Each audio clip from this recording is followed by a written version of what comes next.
How about them Cowboys? Thank you, Chicago. I'll tell you, Philadelphia helps out Chicago by beating the NFC North leading Lions. Chicago does us the favor right back and beats the Cowboys. Thank you, Chicago. I feel that, we're just like this and enjoying, and then we got to play you guys next week, and then all bets are off. I'm going to... fuck Chicago. Anyway, thank you, Chicago, but more on that a little later. Oh, that Eagles and Lions game from last Sunday. I don't know, I just want to add a few more notes to that game, just my final thoughts beyond that review video I made Sunday. One of the all-time most memorable and favorite Philadelphia Eagles games of my entire life. It's up there with the top three. It's up there with the Miracle in the Meadowlands Part 2. As to whether or not I feel it's better, I don't know. Maybe I'll feel a little different depending on what happens in the rest of the season, because that's going to be a win that you look back on and say, wow, that was a big fucking win they needed and they pulled it out. And Jesus. Yeah, just a great game. And Shady McCoy and what he did with the 217 yards rushing and half a foot of snow, blinding snow in the entire game.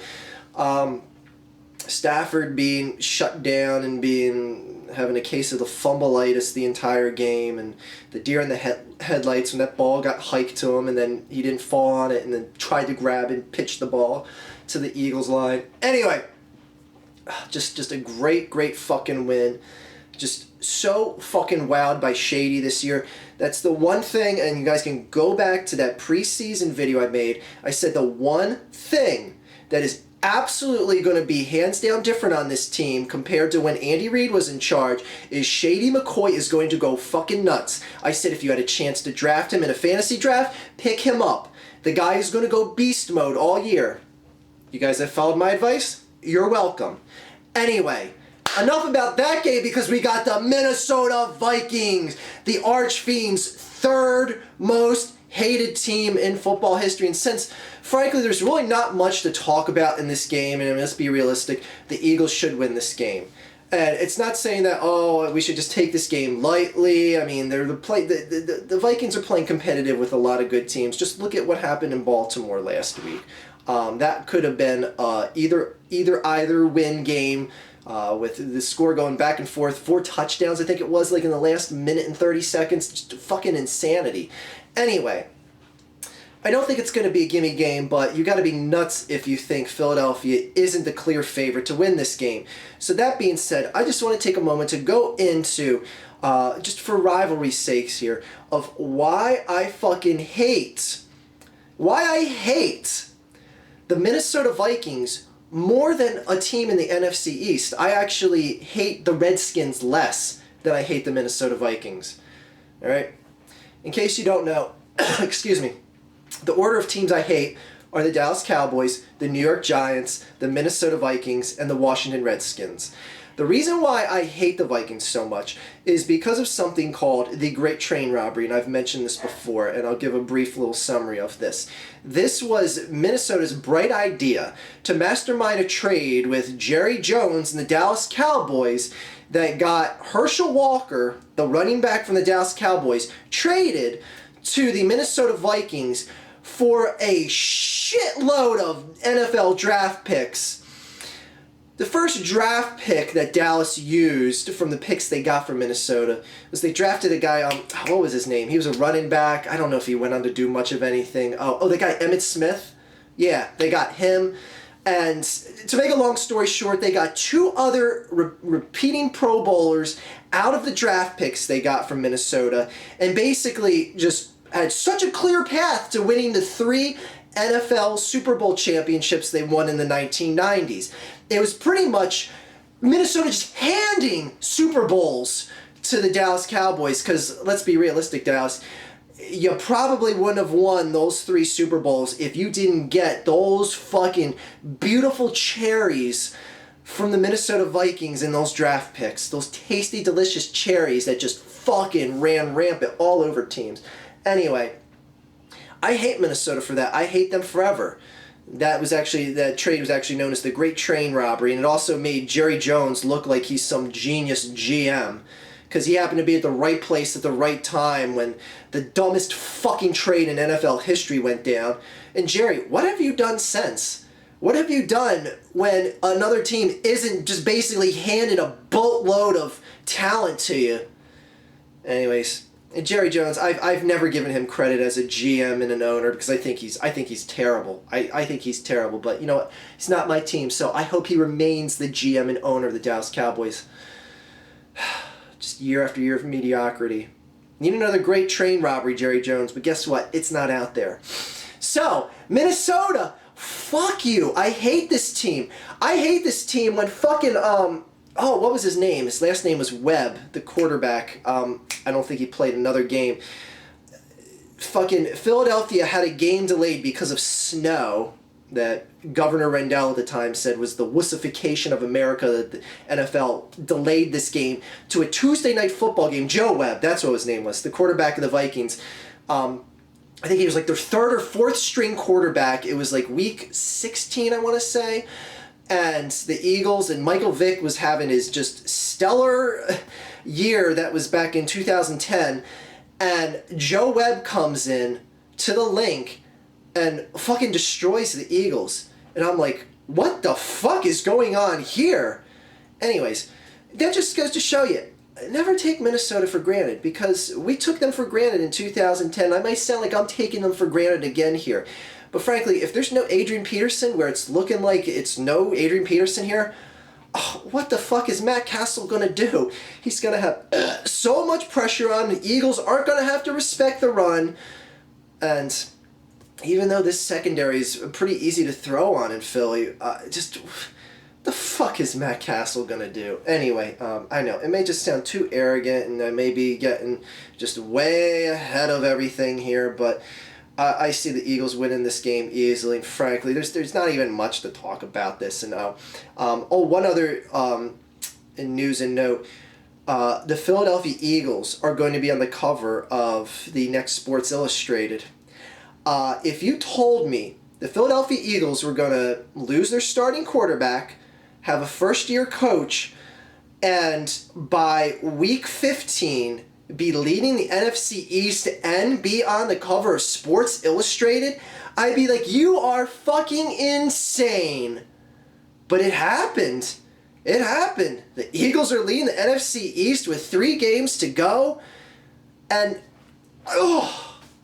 Chip Kelly, my God, did I underestimate you? And let's let this season play out. And then, oh man. Anyway. So, I got the Eagles over the Vikings. That goes without saying, especially if even if Adrian Peterson is playing, the Eagles should be able to defeat this team. They're just weak at too many positions, and the Eagles are strengthening. They're strengthening and just pretty much excelling in damn near every position. Yeah, so let's just go into the games I got wrong last week, which is a very short list because Archfiend went 13-3 with his picks last week. Some of the games I got wrong are kind of surprising because there are some of the games I was more confident in. I figured the Jets would lose at home in front of that New York, New Jersey crowd to Oakland, but fuck. The Jets all of a sudden they just pull out a win. It's sad because the Jets getting a win or two now before the end of the season is just going to do nothing but keep everything the same. Marty Mornhinweg will still be there as your offensive coordinator. Rex Ryan will still be there. Geno Smith will still be the starter. And I'm like, Jets fans, do you seriously see your team going anywhere with all these same places in peace? I mean, no one's going to get fired if they win a game or two more. And I don't know. Maybe they do, even if they win out. Who knows? All I know is the Jets need to change a lot of things around. But you know what? I don't care. Fuck them. Another game I got wrong. The greatest team in the world, in the history of the world, playing at San Francisco. They got their second loss of the year. Confidence is dropping a little bit more, even though, Seattle already celebrated the fact that they won the Super Bowl this year already because some people forecasted them to win it, and they're like, people are saying we're going to win the Super Bowl. We already won it then. Yay! Humble yourselves. That's all I can say, Seattle. Humble yourselves. And the other team that I thought was priming to make a run to the Super Bowl was the Carolina Panthers, and they got butt fucked on national television. My God, I thought this was going to be Cam Newton really, really wanting to stand out because he had his one primetime moment taken away when that flag was taken out of the end zone, taken off the ground on that Tom Brady final pass to Gronkowski on that Monday Night Football game. Basically stole the primetime spotlight from Cam Newton. So I figured he'd be motivated to play and just really showcase his talent, especially on Sunday Night Football. That's like the game to do it on. But didn't look too good that night, Cam. Fuck. And then, of course, I didn't get this game wrong, but I picked Chicago to win at home over Dallas. And I would say it's a shame what's happened to Dallas and seeing their defense struggle so bad, but I hate the fucking Cowboys, so fuck them. Again, thank you, Chicago. You're welcome for the Eagles beating Detroit, and then you paid back the favor by beating Dallas for us. The thing about this is while I'm rooting against Dallas, I want that Week 17 game to mean something. And at this rate, it's looking like Philly's probably going to go into Minnesota and win. And now Dallas has to go and play. Is it at Green Bay? Let me double check. No, it's at Dallas. Not that it matters. Green Bay is probably going to have Aaron Rodgers back. I mean, that's a very unlikely win for this Dallas team right now. That fucking defense is the absolute worst I have ever seen from the Cowboys. Ever. And there's been a lot of shit defenses they put on there, especially in the 2000s. Holy shit, is that fucking defense awful. Now, I found it interesting. I watched Cowboy TD's response or reaction video, whatever you want to call it, to the Cowboys' loss. And he said, like, if you went into this Monday Night Football game and you said, Tony Romo's going to give you 3 touchdowns, 0 turnovers, your running back's going to give you 140 yards, would you take it? Absolutely you take it. 3 touchdowns from your quarterback, your running game gets you over 140 yards? Yeah, you'll take it. But Dallas got routed. Like, Dallas got, the final score didn't even give it justice. I mean, Kyle Orton had to come in, and Chicago was like, just let him fucking score. They gave him a pity touchdown at the end of the game. The rout was even bigger than what it looked like. Dallas, I gotta say to you guys, can you at least hang in so this Week 17 game means something? I mean, it's really looking like... And that's the kind of disappointing thing about it. And again, not getting too far ahead of myself because any number of things. Dallas could still win the NFC East and I won't be that fucking stunned. But it's looking highly likely that they won't. I want that fucking Week 17 game to be for the NFC East title. Dallas loses to Green Bay, and if the Eagles beat Minnesota, the Eagles are up 2 games. And then you got to count on Dallas winning again against Washington, which isn't, frankly, a gimme for them. Fuck. What I'm saying is, Dallas, win a game or 2 here and remain in the hunt for the NFC East, because I want to be the team, well, I don't personally want to be, but I want the Eagles to be the team that fucking kicks them in the teeth one last time to knock them off their pedestal here. But they're not even going to be able to climb up to it if they don't win a game or 2. So, fuck, I'm kind of torn because I'm rooting against Dallas. But at the same time, I want them to win to keep pace with the Eagles at least. But fucking hell. Anyway, thank you, Chicago. I appreciate you repaying the favor to us. But next week, Chicago, it's fucking on. And it's on primetime football because the Eagles and Chicago Bears game got flexed to an 8:30 start. So I guess both of our teams can thank each other, and frankly, I don't care who's at quarterback. If it's McCown, Schmitty McGee, I'll fucking take him. Doesn't matter. Alright, let's just go right into the Week 15 picks, blast through this video, and call it a week here, ladies and gentlemen. San Diego at Denver. I got Denver winning. Look for Denver just to coast through right in the playoffs and probably get knocked out in the first round again, as only Peyton Manning can do. Washington at Atlanta. What a fucking... I even tweeted this. I said, the Washington Redskins, since the name Redskins is offensive to some people, they should change their name to the Washington Dumpster Fire, because that's what that team is. That team is such a fucking mess between the Shanahans, RG3, and Dan Snyder right now. I mean, it would be so fitting if Washington goes in to play Dallas next week, loses to Dallas, and then they fire Shanahan. Like, they don't even give him the respect to finish out the season and play one last game against the Giants. Like, just that's the one game I'll root for Dallas in, is to beat the Redskins if it can lead to Shanahan getting fired. That would be great. But anyways, let's not get ahead of ourselves, because I see Atlanta winning in Atlanta here, and RG 3-10 goes to RG 3-11. Washington, how do you feel about that RG3 now and all those fucking draft picks you gave up? I repeat that every week and blah, blah, blah. Chicago at Cleveland. Look for Chicago to win again. I want Chicago to win again.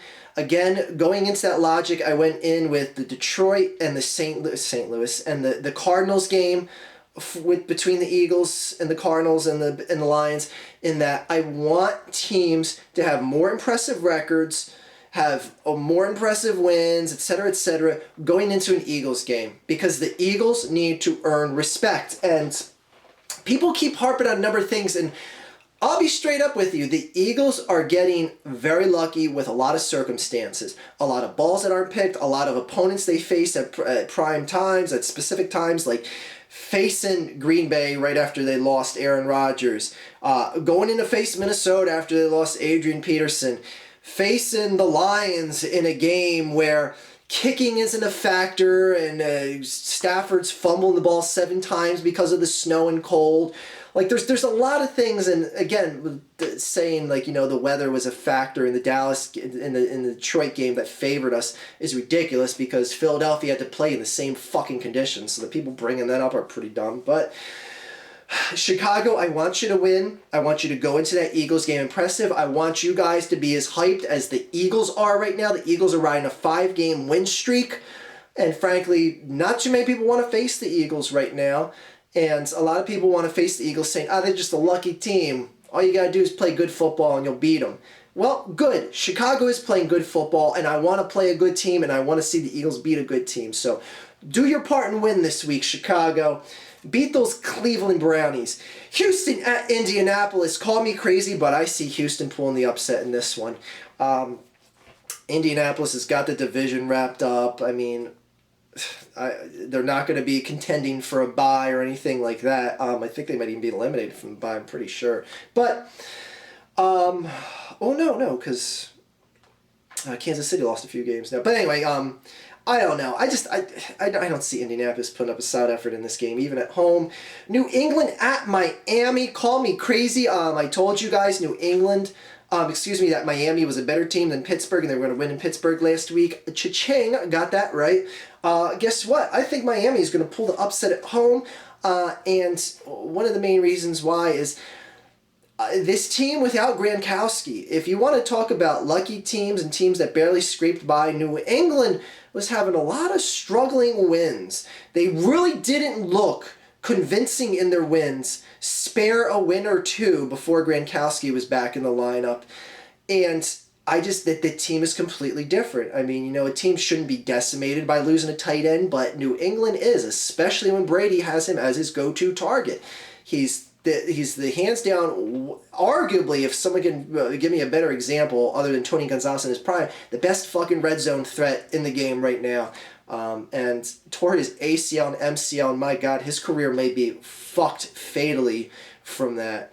It's just a damn shame. And another thing, if I could kind of get a little bit off the subject here, is you look at the way that Gronkowski got injured, where the safety's flanking over to give the corner help, and he goes low with his tackle.